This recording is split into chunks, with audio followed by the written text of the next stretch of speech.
આજે 26 માર્ચ બાંગ્લાદેશ માટે ગૌરવનો દિવસ। આજના દિવસે 1971માં બાંગ્લાદેશે પાકિસ્તાનથી સ્વતંત્રતા મેળવી હતી।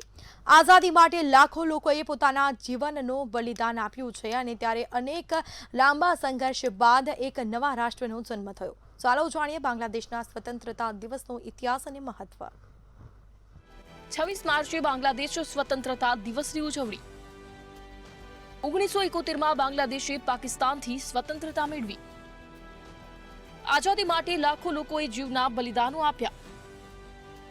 લાંબા સંઘર્ષ બાદ એક નવા રાષ્ટ્રનો જન્મ થયો। આ દિવસ સંઘર્ષ, એકતા અને દેશપ્રેમનું પ્રતીક। 1971 દક્ષિણ એશિયાના ઇતિહાસમાં એક મહત્વપૂર્ણ વર્ષ।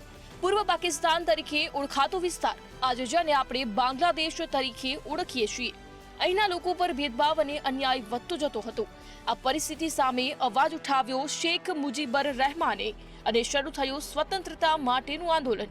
બાંગ્લાદેશની આઝાદીની લડત દક્ષિણ એશિયાના ઇતિહાસમાં એક મહત્વપૂર્ણ સિદ્ધિ માનવામાં આવે છે। વર્ષ 1971માં જ્યારે બાંગ્લાદેશે પાકિસ્તાન પર બળવો કર્યો હતો ત્યારે તે લોહિયાળ સંઘર્ષમાં ભારત દ્વારા 1 કરોડથી પણ વધુ શરણાર્થીઓને આશ્રય આપવામાં આવ્યો હતો। ભારતે આશ્રય આપ્યો હતો 1 કરોડથી પણ વધુ બાંગ્લાદેશી શરણાર્થીઓને। ત્યારે આ લડતમાં 13 દિવસ સુધી આ યુદ્ધ ચાલ્યું હતું અને ઇન્દિરા ગાંધીના નેતૃત્વ હેઠળ આ યુદ્ધ ચલાવવામાં આવ્યું હતું અને ભારત દ્વારા 93,000 પાકિસ્તાનીઓને આત્મસમર્પિત કરવામાં આવ્યા હતા અને આખરે બાંગ્લાદેશે આ યુદ્ધ જીત્યું। ત્યારે આ તમામ લોકોના બલિદાનને યાદ કરીને આજનો આ દિવસ સમર્પિત છે અને આજની આ દિવસને લઈને આપણી છાતી પણ ક્યાંક ગજગજ ફૂલે છે। 26 માર્ચ 1971ના રોજ સ્વતંત્રતાની ઘોષણા કરવામાં આવી અને પછી શરૂ થયું ભયાનક યુદ્ધ। આ યુદ્ધને બાંગ્લાદેશ લિબરેશન વોર તરીકે પણ ઓળખવામાં આવે છે। લાખો લોકો શહીદ થયા, મહિલાઓ પર અત્યાચાર થયા, પણ બાંગ્લાદેશના લોકોએ હાર માની નહીં। અંતે ડિસેમ્બર 1971માં બાંગ્લાદેશને સ્વતંત્રતા મળી અને વિશ્વના નકશા પર એક નવા દેશનો જન્મ થયો।